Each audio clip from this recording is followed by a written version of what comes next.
Welcome to the Healing Corner podcast, where real conversations meet deep healing. If you're ready to transform your life, you're in the right place. We're your hosts, Coach Deb and Coach Yamz, two passionate coaches dedicated to helping you navigate life's transitions through healing, self-care, and personal growth. Our mission is to raise the world's vibration by providing tools, wisdom, and community to help you live a happier, more fulfilling life. Join us every second and fourth Saturday for thought-provoking discussions, expert insight, and real stories of healing and transformation. Be sure to subscribe and leave a review to help us reach more people on their healing journey. Hello, Healing Corner family, podcast family, where we hold space for truth, transformation, radical self love. I am your host, Coach Yamz, and I am here with my co host, Coach Deb, and we are here with another episode for y'all today. Today's episode is a conversation that has been a long time coming. Title of today's episode is Breaking Generational Curses, Healing What We Didn't Start. Coach Deb, how you doing? How you feeling?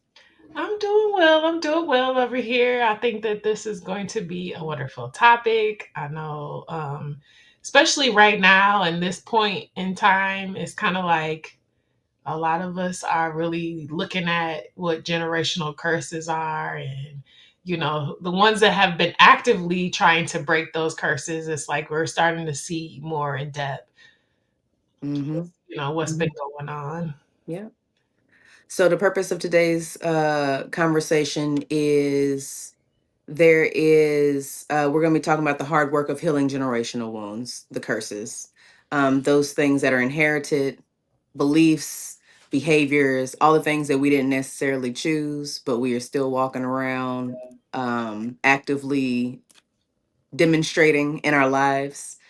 Um, and what we want people to walk away with is unpacking generational curses, how they show up, what it actually looks like to break the cycle, because we don't have to stay where we've been. We can do things different so that we and the people that come after us can do better, live better, feel better as we navigate this human experience. So yeah, let's get into this conversation. Um First thing I want to start with is when we hear generational curses, what comes up? So I'm gonna ask you, Deb, what comes up for you when you hear generational curses? Um, I think about basically something that has been occurring within your, generation, which could be however many years. Because if you think about it, like what is generation? Like some people say 100 years, 200 years, whatever it is. But whatever's been occurring within a certain time period over and over again, and the thing that is occurring is something that it seems to be harmful possibly or detrimental, and it's Mhm. continuing to cycle over and over again. You think about like addictions, you see it's repetitive, the same people in the same family dynamic dealing with the same issue. That's what I Mhm. see, a Mhm. generation curse. And what I think is interesting about generational curses is that I feel like I found myself being the generational curse breaker, and I didn't even know what that term meant until I went to therapy and I was talking to other people and I was doing research, and I was like, oh, this is a different layer of just dealing with shit. Mhm. So generational curses for me is like you said, there's things in our families that have just been going on repeatedly, and there's somebody in the line that has to say, you know what? It ends right here, right now with me. I like that you even said that because for me, me sharing a personal experience, I remember one time, this was maybe 2 or 3 years ago, and I was sitting in the car with my mom, and we were having a conversation, and it was like, I kind of felt like we couldn't see eye to eye. It was like I could see the bridge, like between, worlds kind of like. And when I was talking to her, she had brought up some things that had like pertained to our family and stuff like that. And I said, that's exactly why it ends with me.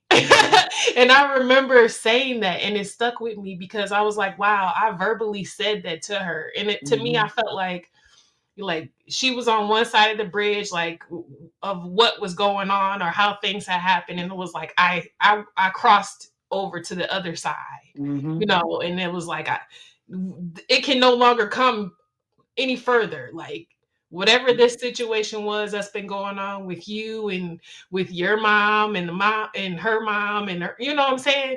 It's done. It ends with me. And I remember saying that. Yes.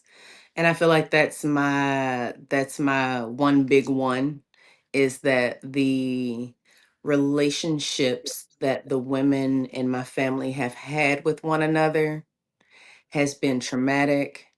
It has been jealous. It has been spiteful. It has been one of I hurt, so you will hurt. Mm, And I simply will not carry that forward. yeah. And in doing that, it came with boundaries. It came with a whole bunch of therapy and preparation and feeling uncertain. And I tell you what, years into this work, because it's been touch and go at different times. It's like, am I doing the right thing? I don't know. But years into this practice, years into standing 10 toes down about the business of me, I ain't got nobody's regrets. Mhm. Exactly. And I'm excited to impart my healing and my demonstrated love of self and love for others around me to the generations that are around right now and the Mhm. ones that's going to come after. Because it's about not just what you're doing right now, but how are you going to leave this place? And my goal is to leave it better than I found it. Exactly. Another thing that's real interesting too, I was thinking about like how, especially when it comes to, our culture and a lot of the trauma that has happened over in this country when it comes to slavery and all those things, those psychological things that occurred in there really affected a lot of people, and then they were forced to be put into society without any type of treatment, like how you said that you've been doing the treatment. Probably you're the only one, you know what I'm saying, that's ever even got a chance to sit down and actually do treatment, because it didn't even exist back then. So Mhm. even if they seeked after that, there was no openings for that, or there was no way to even have that happen. I know back in the day we would have counseling between amongst each other, but it's a whole bunch of like people that's in the same mindset trying to talk about 100%. this, trying to heal something that can't be healed. Because I was watching some videos, matter of fact, of like back in the 50s, maybe 60s. Like I think one of them was Diana Ross, and there was some other like iconic Mhm. people, and I was listening to how they were talking, and they kind like the way she was talking similar to what we're talking about, but I was thinking she was ahead of her time when she was having these conversations, and I know people that she was talking to didn't even understand what she was saying. So it was like, even though there was opportunities for people to break generational curses maybe before we were even born, these people didn't have it was like it wasn't an open time for them to be able to do it. So it's like we were placed here at the perfect time in life and in this planet and on this part of the world, whatever you want to call it, to be able to actually do it. You know what I'm saying? Yeah. So that's what I like about the seeing the transition from all the trauma that our culture and our families and stuff have went through, to be able to see there's some of us that's really out here really breaking them, not just Mhm. talking about it. Mhm. Mhm. Yeah, everybody thinks like, "Oh, why weren't people doing this before now?" And Hmm. it's like there was not the tools, there was not the resources, and most importantly in my opinion, there was not the language. And so now that we are able to put language to things, once you can actually name a thing, you can identify a thing, it's like, oh, A is happening. Well, when A happens, then there's a few different outcomes that can come from that. And then you can actually start to process through, unlearn, detach from, and all that. Mhm, And so different ways that generational trauma can show up, just so that we give you a broader scope beyond, like, relationships and women in our family, mhm, would be like finances, the emotional intelligence that one has, being able to have conversations versus just shutting down, people pleasing, varying addictions, be it to substances, food, behaviors, whatever the case may be, mhm. abandonment. The list goes on of what generational curses can look like. And I think that perfectly transitions us into the next part, which is, um, what is the difference between a curse, a pattern, and a legacy? Would Yeah. you like to go first? Okay. Well, I believe these are Google definitions. Hmm. And Or, they yeah, they give the definition for curses as a generational curse believed to be passed down from one generation to another due to the rebellion against God. And it can affect multiple generations. So that's kind of similar to what I was saying about 100 years, 200 years. It's kind of like, you know, everybody can kind of look at God in however form you want to look at it, divine source, but some about being going against natural order is what I see it as. yes. That's it's like an effect. And then a pattern refers to reoccurring behaviors or negative habits that can impact the descendants, which is basically what's happening. Like we're being affected by what has happened before we even got here, Yeah.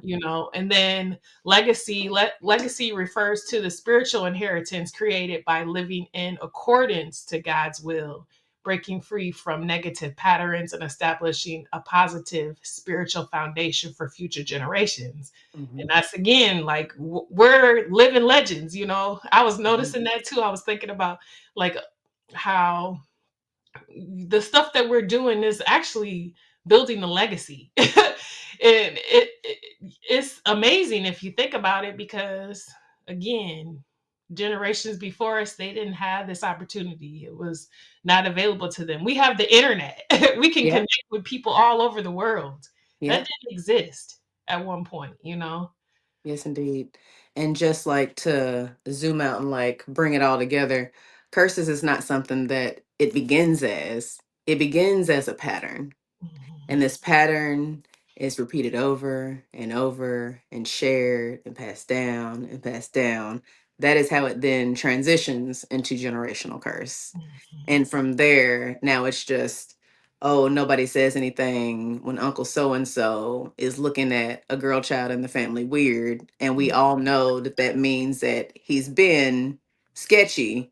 But because we don't ask questions, because accountability and narcissism and all the things makes everyone uncomfortable, and nobody wants to actually have to see a thing through to the end, we just allow this behavior. And now here we are.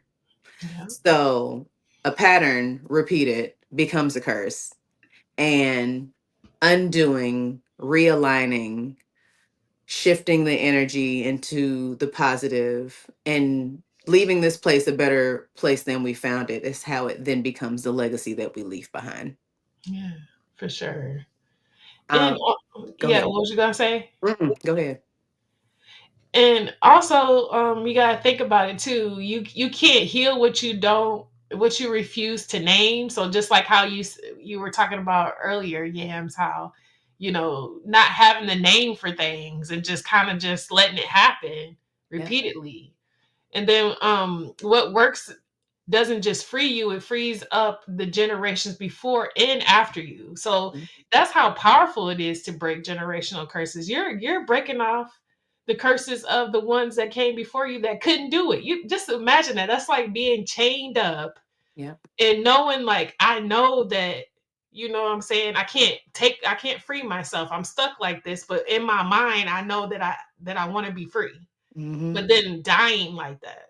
Mm-hmm. You know what I'm Mm-hmm. saying? And then your generation coming on, and then finally somebody comes in and says, "I'm taking these chains off. Mm-hmm. I'm not gonna Actually, wear the this." key's hanging on the wall over there. Yeah, Let me go grab let that me and go grab unlock those and take this. them off because I'm not gonna die in these chains. Mm-hmm. You know, Mm-hmm. so that's Yeah. something to think about, y'all.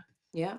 And something that I want to just add to this is that, yes, no one is saying, we are not saying that people in our families, people that are in our communities, that we expect any people to be perfect by any stretch of the imagination.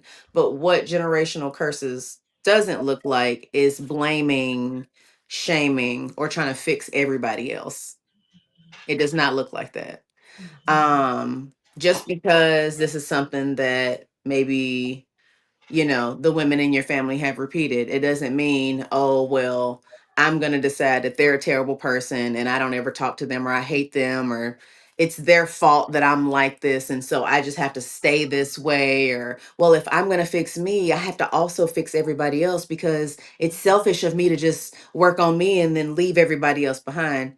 I want y'all to know that your journey is your own. And as you do the work, that light reflects to other people and they get curious or they don't.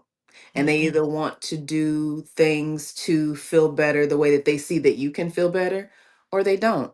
And mhm, it's not yours to try to force or make it fit or make it be something different than what it's not, than what it is. mhm. Meet people where they are, honor yourself and your energy and your time. And I would say honor your inner child too, because I noticed that, like, when it came to boundaries, you can tell because your inner child will kind of tell you, no, I don't want that. I'm not comfortable with that. Or Yep. you might feel like an emotion, like we call it anxiety, or your heart starts to beat a little faster. Listen to those things. Listen to your body, Yep. because your body can help you to know what to do. Because even if you're like, that's another reason why I kind of, we do listen to each other and we take what each other says, but you at the end of the day are the final determination of how things should go. So just put that out there too. Yes, indeed. Yes, indeed. And I know, like, so for me, if I'm just like sharing a personal story, Mhm. um, the way in which I was raised, I came fully prepackaged as an adult woman with abandonment issues. Yeah. And so in relationships, I lost myself. I didn't maintain my own sense of individuality at all times. And here's the thing, it's okay to be in a relationship and have shared interests, but you also have to maintain your own separate life. Because if you mash it all together and mix it, then where do you begin and where do they end? But also, that is what I come from. And so I didn't know different. Mhm. And so then once I recognized, oh, skirt, skirt, bitch, that's a pattern and this don't work for me because it makes my body feel crazy. It makes my nervous system feel topsy turvy. And I'm just like constantly on edge, constantly guessing. I'm in my head. And I struggle with suicide ideation my entire life because when you're in a constant state of confusion and guessing and uncertainty, you don't get to stand on sturdy ground. Mhm. So, how can you be okay when everything is like being in the chaos of a tornado? Mhm. Yeah. And in getting to a place where I now am in a healthy relationship, I had to die repeatedly an ego death, a generational curse death, a this pattern no longer serves me well death, because trying to hang on to what I was demonstrated Mhm. would have not allowed me to be in the healthiest, happiest relationship I've ever been in and never knew I could have access to. Mhm. Exactly. Exactly. And that's, when I think about it, I think about the what when it comes to you being the generational curse breaker, if you want to put it like that, that also can carry a heavy burden. You could feel kind of like, I gotta do all this. Why didn't somebody like, you know what I'm saying? It can kind of get frustrating, and that can be Mm-hmm. also a thing that keeps you blinded or not seeing the full picture of things. Because I had to sit back and like in my personal situation, I had to sit back and really like take a step back so that I can see it fully, because like how you said before, sometimes anger and frustration can make you be like, I'm done. Just shut completely off. I don't want to have anything to do with it. But then if you go back and you actually look at the bigger picture and you see this person or this person and this person, they were all affected by the generation before them, and then you know what I'm saying, and it's like a bigger thing than just, well, you did this to me, you know what I'm saying, or now I gotta take care of your stuff. Kind of like that's kind of how sometimes it can feel, being the one that's actually breaking the curse. Mm-hmm. So and then also feeling lonely, like feeling like nobody knows what you're going through, or how it feels to be you. You know, you don't have anybody else to relate to except for maybe people that's outside of your family that is doing the same thing you're doing, but they're breaking it for their generation, you know? Mm-hmm. So it's interesting because how the internet was created and how all this stuff was created. I think about that and I go, wow, like, you know, that this was the time for it to happen, because now we can connect with like minded minds and they don't have to be, you know, people in your family or In in. proximity. Yeah, Because exactly. I'm going to tell you this, in dealing with separating the enmeshment of the unhealthy relationship attachment style in which I grew up in my familial dynamic, I remember being a grown person in college and having friends, and like you said, wanting to have that like-minded support community, etc. And I remember having friends and I would share with them, because the goal, like I said, I didn't even realize that generational curse breaking is what I have been in the midst of. But I just remember being like, yo, my upbringing was not normal. I'm now recognizing it's not normal. How do I deal with that, reckon with that, move forward with that? And I remember having friends say, well, you only get one mother. And so I had to suppress my confusion. It made me doubt me more. I thought that I was wrong. Like, well, maybe my experience isn't really my experience. So I gaslit myself out of my reality because I could not find community and support. I say that to say, don't give up on seeking the community and support that will at least hear your voice and hold space for you to figure out and get language around what your circumstances have been. I like that. I like that. And you know, just to kind of piggyback off what you said, how people said you only get one mother. I've heard that too. And people need to realize, like, you didn't get to the extreme that you got to without thinking about that. You know what I'm saying? Especially for those of us that have decided to completely cut someone off, because we got to address the elephant in the room. If you are cutting someone off in your family that you don't plan on talking back to them, it's like you really had to get to a point in your life where you said, I've tried everything and there's no way that we can coexist together. You know what I'm saying? It's not healthy for you, it's not healthy for me. So the healthiest option is for us to go our separate ways. Yeah. And you know, it's kind of like how you said I like how you said the gaslighting yourself. That's so powerful. Because Hmm. there's been so many times that I feel like, not only in like family dynamics, but in relationships, I gaslighted myself. You're Hmm. seeing the pattern, you're seeing what's happening, you know it's not getting any better, but you constantly say, well, I'm gonna give it another chance. Hmm. So but how many more chances are you gonna get until it's detrimental to yourself? So you know, I like how you broke that down, talking about gaslighting yourself because of the community you were around at that time. Yep. Yep. For And it sure. goes back to what you said earlier, which is you just have to, and it's easier said than done, and it comes with practice and time, but it comes to a place to where you are able to rely on what your body is informing you. Hmm. So when I was dating, once I decided I was ready for that, whenever I dated, I was like, okay, body, how you feeling? Do we feel safe? Do we feel confused? Do we feel any of the things that don't align with where we're headed? Because if yes, abort fucking ship. Exactly. Exactly. Yeah. Exactly. Honor the child. That's Yeah. how I see it as the child within. Honor the child within. That And inner child, baby. He, they will talk and will talk loudly and will throw temper tantrums. And if you don't listen, it will manifest physically into illness, dis-ease. Mhm. Yeah, for sure, for sure. Hmm. And if you think about your childlike self is the most innocent portion of yourself too. That was before you experienced all the stuff that you've experienced as life took you on. So Hmm. it's kind of like your base for your innocence.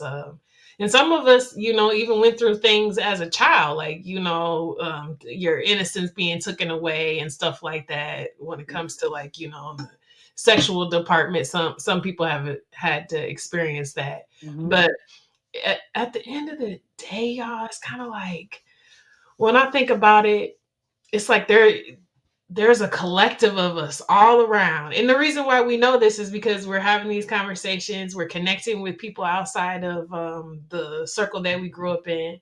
But there's a collective all around. And the more that we do this work, the more we strengthen each other up. Because I'm noticing, like, I'll watch videos and I'll see like the same thing being put on another platform. And I'm like, I don't think these two are connected, but they are. Hmm. When it comes to the spiritual Hmm. aspect of it, we're all connected. Yeah. It's real powerful to watch it. It's real powerful to watch how things are changing for everybody right now. Hmm. A video that keeps popping up in my feed, and I thought it was interesting that it popped up this week because we were going to have this conversation, is a video that keeps circulating around. How are you going to break generational curses when you yourself are still trying to please the generation whose curses you are trying to break? Wow. And it's so powerful, and I just wanted to take a moment to mention it and let people know that in the process of, there are going to be people who tell you that when you set boundaries, you're being disrespectful to your religion, to your beliefs, to your parents, to the relationship that once existed that they want you to stay hostage to. And to that I say, stand vigilant, Hmm. stand in your truth, do the things that align best and keep you safe and feeling okay in yourself.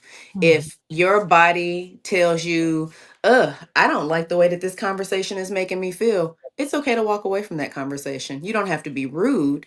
You don't have to be disrespectful. You can say, you know what? Actually, it's best if I step away at this moment because I need to regroup. And it's okay if you outgrow the version of love that you were taught. What you thought or have perceived as love being demonstrated, the definition can change. And this is with anything. The definition of what you call a thing can change at any given time. Allow yourself permission to step into a new, more aligned version of whatever love, wealth, success, whatever that looks like for you. Step into it and take example and witness from people who are where you want to be Yeah, versus trying to find resources and understanding in where you have been, because where you've been is not going to get you where you want to go. exactly. And a little encouragement. You don't have to carry what was never meant for you. A lot of this stuff, this is not for us. We didn't create it. And going back to the title, we didn't create it. Hmm. You're a living reset. You chose something different.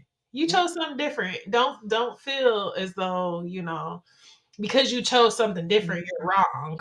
Because that's the thing that I've heard too. Like, after all the arguments or whatever it is, you explaining your point, you're wrong. It's so easy for somebody to say that you're wrong because you chose different.